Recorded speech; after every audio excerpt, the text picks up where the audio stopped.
ភាពនៃមេត្តាករណាមុទិតាឧបេក្ខា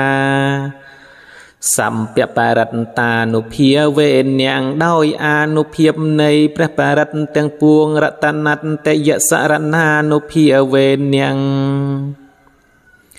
ដោយអានុភាពនៃកិរិយារលឹកដល់ព្រះរតនត្រ័យតយហាងសម្ពរោកសោកបត្តវតុក្ខតោមនង្សុបាយ៉ាងសាវិនំសន្តង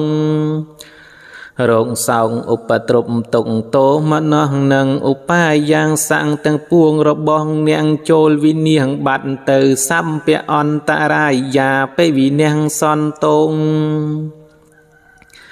សេចក្តីអន្តរាយទាំងពួងរបស់នាងចូលវិនាងបាត់ទៅសម្ពសង្កប្បាតយហាងសមិញឆន្ទងសេចក្តីត្រេះរិះគ្រប់យ៉ាងរបស់នាងចូលសម្រេចដោយល្អ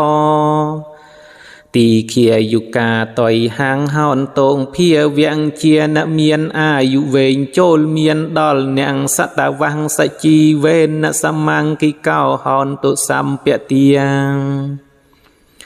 សូមឲ្យនាងជាបុគ្គលមានសេចក្តីសមប្រកបដោយកិរិយារស់នៅអស់រយនៃឆ្នាំស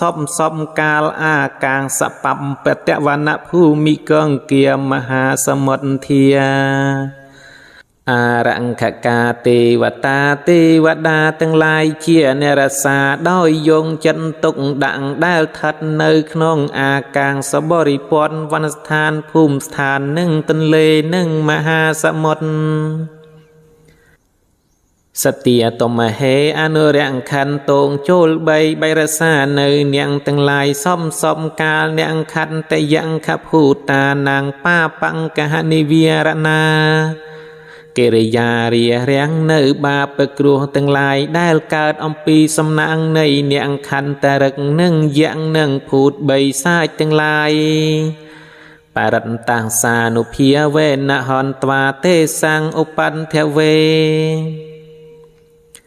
ដោយអានុភាពនៃព្រះបរិត្តសូមកំចាត់បងនៅឧបទ្រពទាំងឡាយដែលកើតអំពីសំណាងនៃនាងខន្តរឹកនិងយៈនិងភូតបីសាចទាំងឡាយនោះ